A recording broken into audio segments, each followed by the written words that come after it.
Welcome back to Whole and Holy, or the Once Upon a Time podcast, as I think we might be morphing into here. So, we are now on the journey. We've traveled through the first three cards of the tarot as kind of our structure, if you like. And we came in with the first card of the Major Arcana, which is number zero. It's kind of beyond both the beginning and the end, and that is the Fool. And with the Fool, we set out on this mythical archetypal journey. And then after the Fool, we stepped into our magic with the Magician, which is the number one card of the Major Arcana. And now, after weaving the magic between the seen and the unseen realms and feeling into what our unique gifts are, we come to card number two, which is the High Priestess. The High Priestess card is all about our intuition, our inner wisdom, the mystery. In the High Priestess cards, for those of you who are just listening and can't see, we have the High Priestess herself sat on a big throne. She wears a crown of the mysteries of the moon, the lunar mysteries, a crown that is made of two crescent moons with the full moon in the center. So this speaks to our consciousness and our embodiment, both being linked in with the cyclical nature of the universe. The high priestess wears these big robes and she holds scripture in her hands. This might be the Torah, but the bigger sort of symbol of the scripture is just holding wisdom. And she has two pillars either side of her.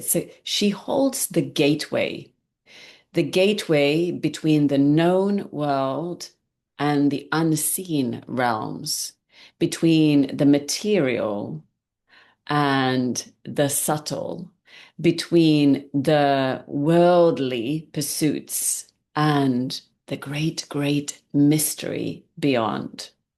There is a veil and a sort of, or a curtain, right? And this curtain behind her has these amazing pomegranate seeds and pomegranate fruits on it. And it's really about the abundance, right? There is fertility in a different way to the Empress cards, which comes next. But there is a fertility in aligning ourselves with the part of us that sits really beyond words, that is about embodied wisdom, about a knowing that isn't about rational or logical or intellectual knowing. We also, on either side of her, we have these pillars. One is black with a white letter B on it. It stands for Boaz, and then on the other side there is a white pillar with the letter J standing for Jachin. It's these symbolize the pillars, the entrance to Solomon's temple. But we can just see again the greater symbology here, which is that this is a gateway place where we hold the balance and polarities, right? A little bit like we see in the yin and the yang, with the white holding that seed of the black and the black holding the seed of the white, that within the weaving of opposites, right? And there is the paradox that the one always holds the other. So as we step into the world, we hold the mystery within us. And even as we step into the realm of the mystery, the part of us that is belongs to the tangible world is still with us too. So the high priestess symbolizes us connecting to the innermost wisdom and to our intuition. And this is something that in the world um, we're not really called to hone these skills. We're not really encouraged to trust anything other than the rational and what makes sense and what conditioning tells us. So tapping into our intuition can take some time, but we all have it, right? It's not that some people are just very special intuitive people. We all have it. And this is where the tarot in particular can be a really useful tool to begin to understand and learn how our intuition kind of hits us, because we all have a different relationship to it. For some, it might be that we see, oh, this is clearly the way to go, or this shouldn't be how we do it. Or for others, they might hear like a little, almost like a voice, not to hear voices, but a voice that says, yes, do this. Or we might feel it in our body, like a pull towards or a pull away from something that we're about to do or engage with, or a person, we feel pulled towards them. We know there's something that we can't put our finger on it, but we know, or it's a gut feeling. So there is a story, of course, and it is the Russian tale of Vasilisa the Beautiful. So once upon a time, there was a little family of a merchant and his wife and their beautiful daughter, Vasilisa. Now, when Vasilisa was very young, her mother became very, very ill. And just before she knew she was about to pass through the realm, Vasilisa's mother was with Vasilisa, and she said, Vasilisa, there is something for you. Please look under the cupboard over there. And Vasilisa goes, and under the cupboard she finds a little tiny, tiny, tiny doll. And the doll was dressed exactly the same as Vasilisa herself. So her mother called her back. She says, Vasilisa, come here. I'm going to tell you something. You must keep this doll secret.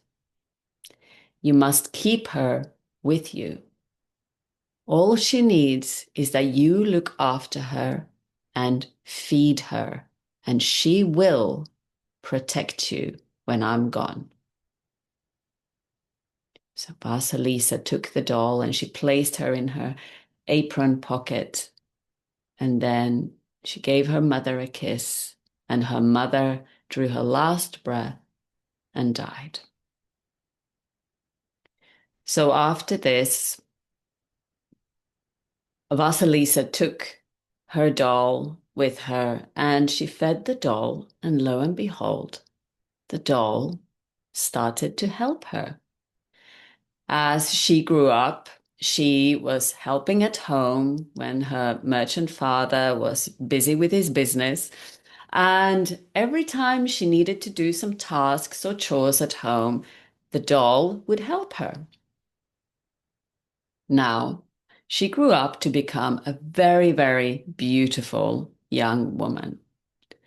And also her father grew lonelier, of course, as years passed. It had taken a long time to grieve his wife. But then he met somebody new and he really fell in love with her. And she had two daughters. And he thought, this is perfect. Finally, I can offer again a bigger family to my daughter Vasilisa.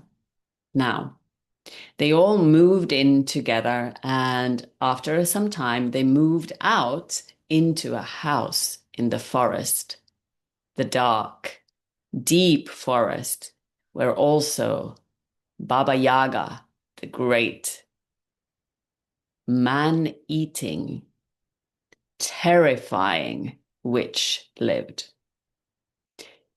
However, as time passed, it became clear that Vasalisa's stepfather and stepsisters were ever so lovely to Vasalisa's dad, but when he was away, they were very, very mean to Vasilisa because they had so much envy and jealousy.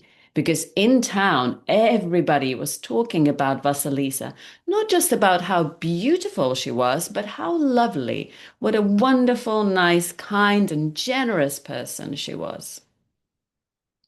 So at home, they put Vasilisa to work and they got her to do all the dirtiest chores and they made her do tasks to last her all day and all night, or so they thought. But what they didn't know was that Vasilisa always had her magical doll to help.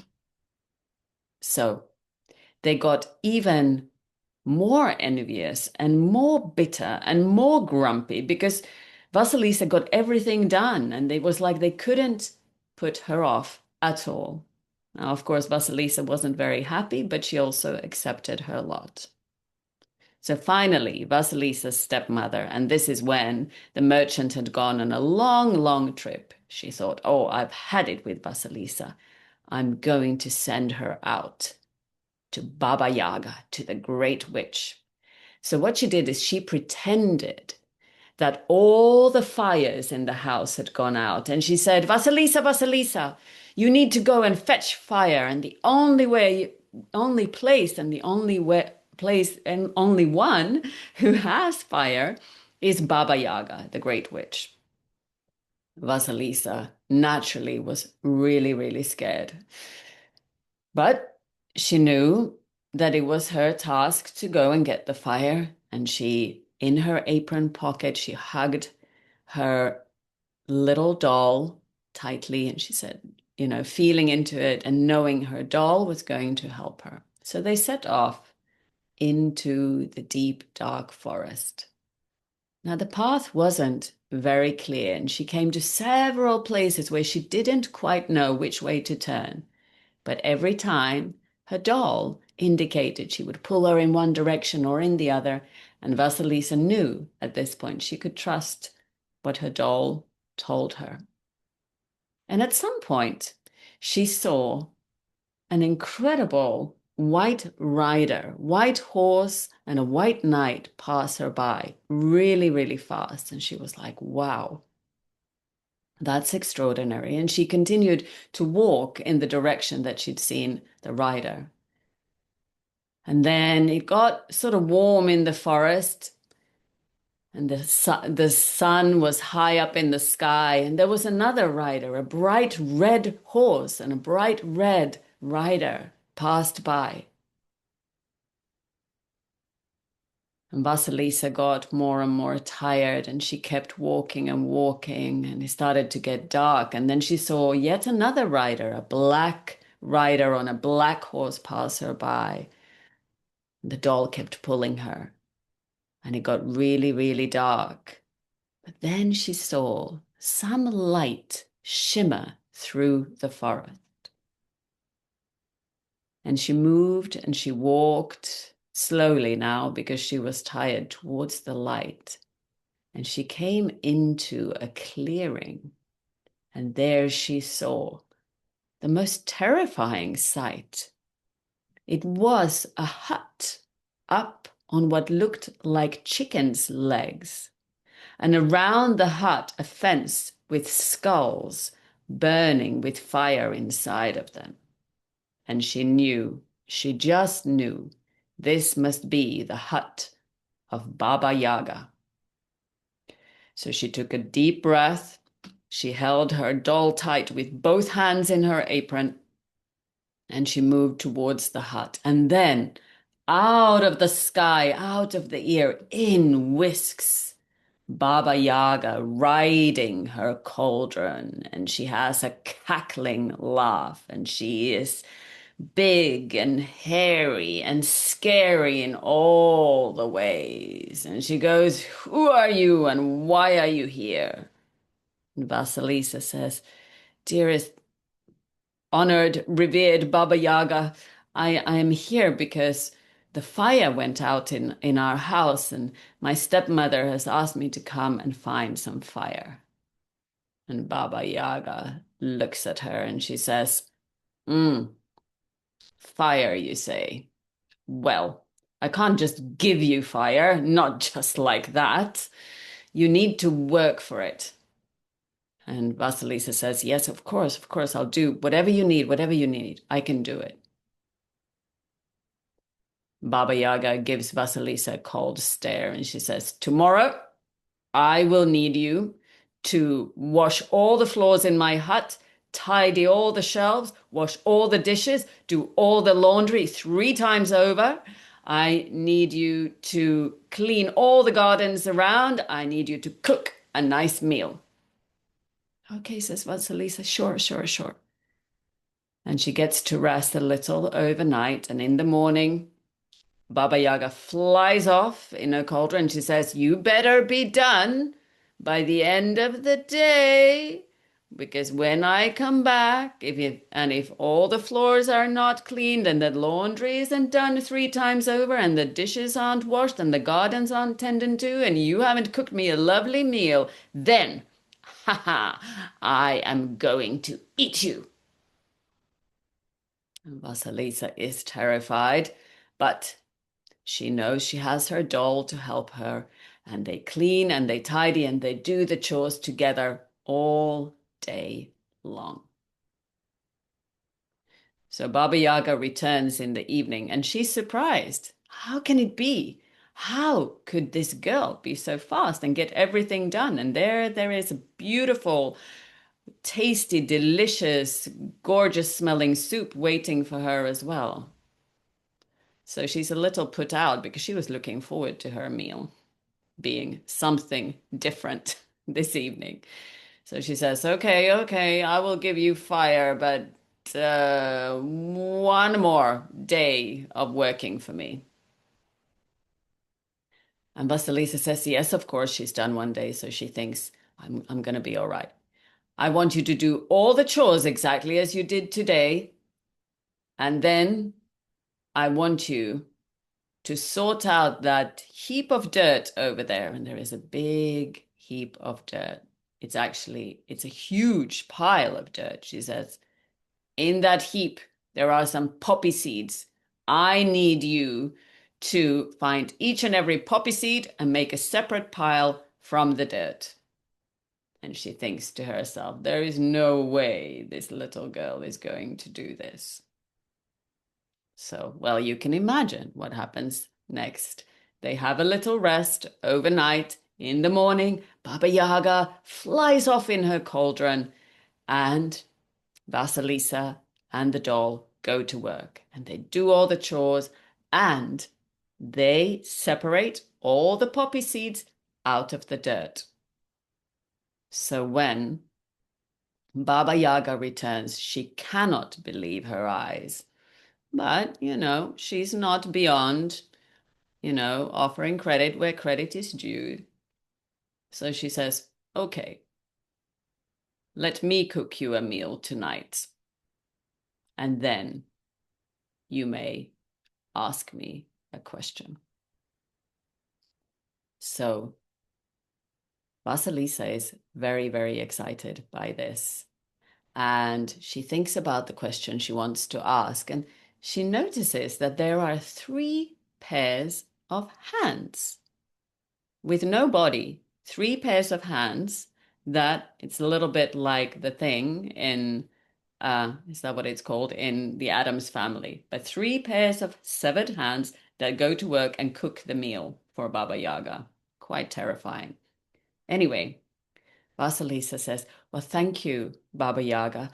I would like to understand because who these riders were that I saw on my way here. I saw a rider and a white horse, all in white.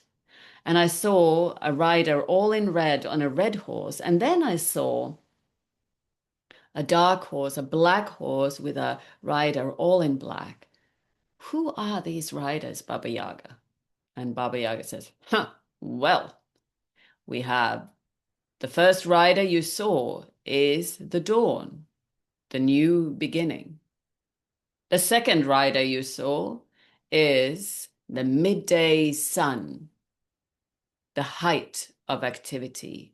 And the last rider you saw is Rider Goodnight, that takes you into the darkness, that takes you into the night. Now, Vasilisa, let me ask you something.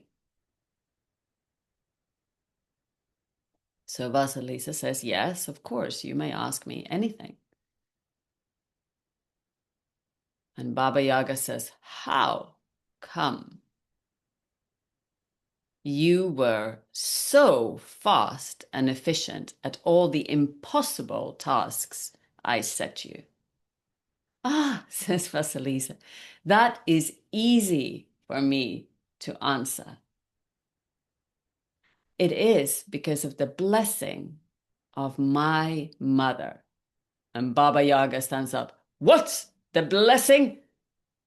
Well, now you have to leave. You have to go. You have to go. I'm going to let you go. I'm going to give you fire. You just need to go. I will not tolerate any blessings in this house.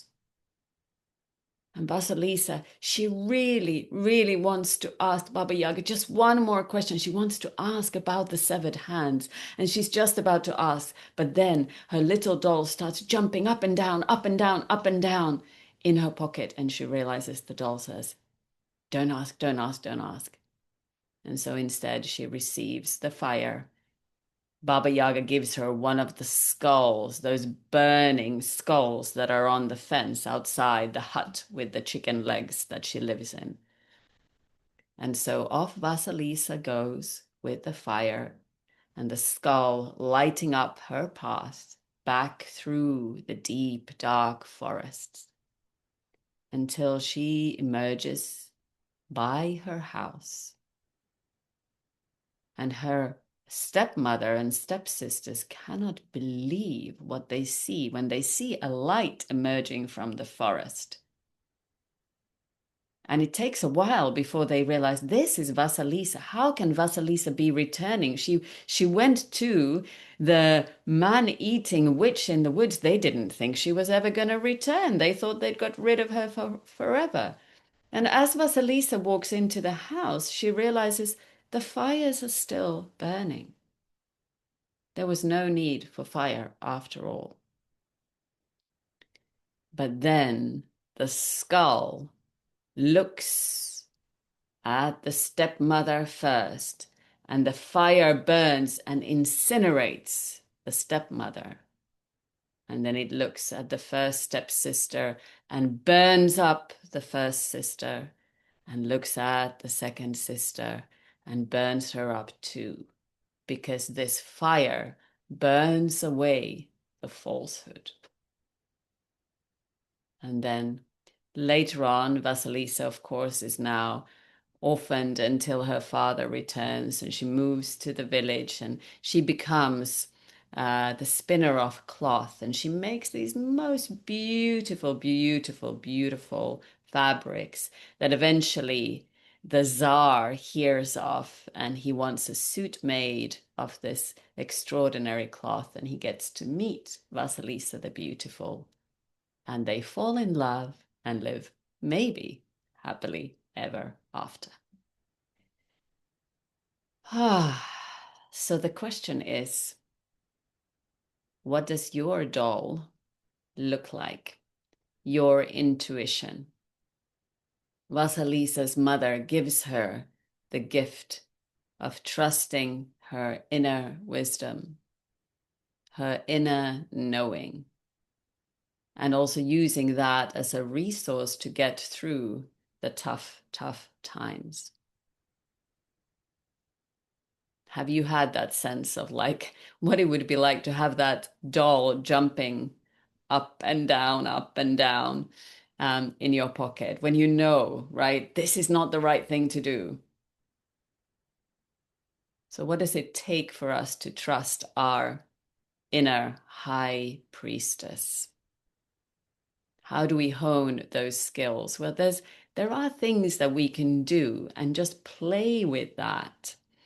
Um, one way of working with just how something feels is thinking about doing it or acquiring it or whatever it is, taking that action, making that choice. And how does it make you feel? Does it make you feel heavy or does it make you feel light? And you can play with this in things that matter much less than the big life decisions.